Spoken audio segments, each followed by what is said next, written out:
Hello guys, gagawa tayo ng pasta Frida,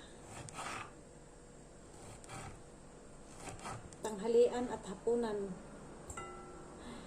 Tanghalian at hapunan na to guys. Kamatis, medyo maliliit, at yung red na red. Masarap to guys, kamatis na to. Kasi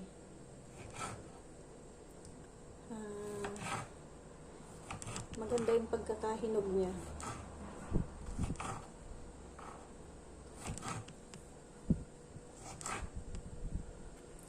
Pasta na malamig.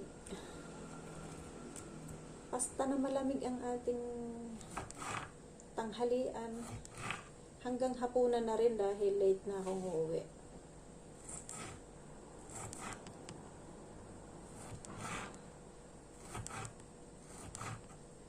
Hindi ako makapag-video ngayon dun sa trabaho ko dahil nandyan sila. Maya-maya may nakatingin sa aking ginagawa, kaya hindi ako basta makapag-video.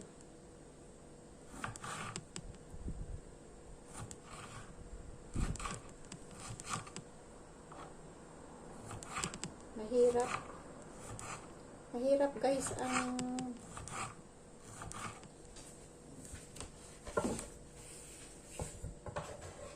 kailangan maraming kamatis. Ang kamatis na fresh nagpapasarap sa pasta Frida.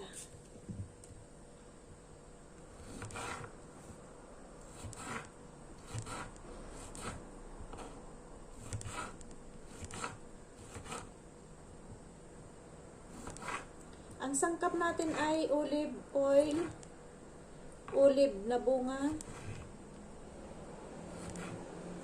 mozzarella bufala, asin, at kamatis. Siyempre pasta. Sa ngayon, kumukulo na yung pasta. 14 minutes, kaso gagawin ko siyang 13 minutes lang para ayaw ko kasi ng lusak. Lusak na pasta ayaw ko.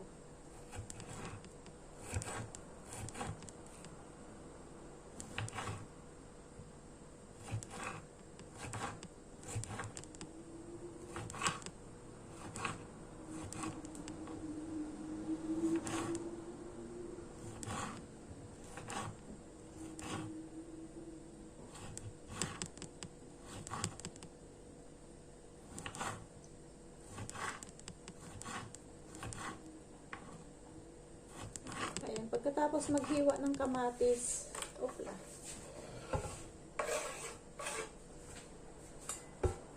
Hiwain naman natin ang mozzarella.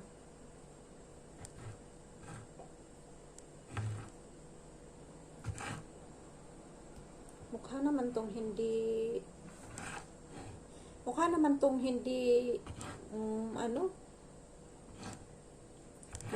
fake itong mozzarella ko.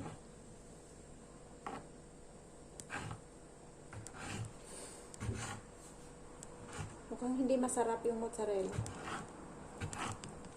Mukha siyang fake. Fake mozzarella. Fake nga, hindi siya masarap.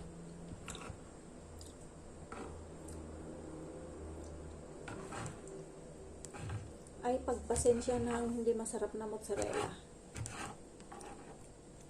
Kasi guys, pag nilagay sa ref yung mozzarella, hindi na siya masarap. Tsaka pag hiniwa mo, kumakatas dapat yan. Pag hiniwang ganyan, dapat kumakatas siya. Wala naman tong katas, oh. Peak to peak. Dapat may kumakatas na yan na, na gatas. Wala, oh, walang katas. Hindi kumatas. Ibig sabihin yan ay peak. fake na mozzarella. O mozzarella din siya, kaya lang hindi na siya sariwa.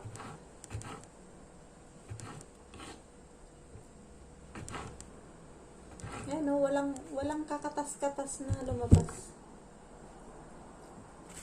At ito ilalagay natin. Olive.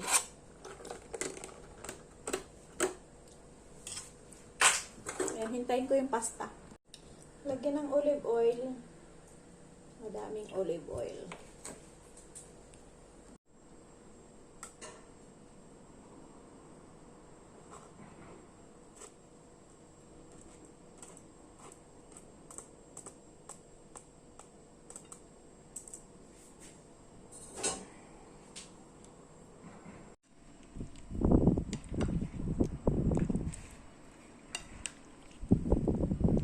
I-mix na, i-mix.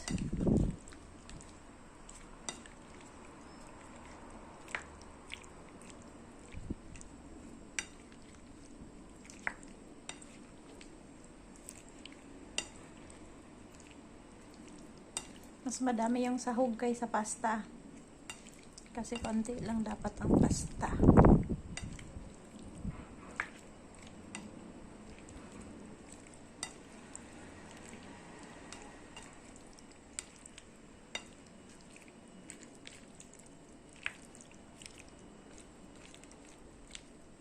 Na-mix na ba?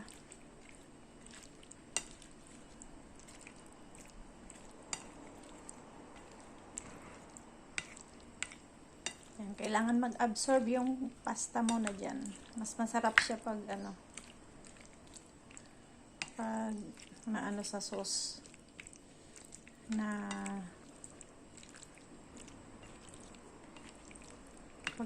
pag sumipsip yung sauce dyan sa pasta. Guys, ang ating pasta Frida.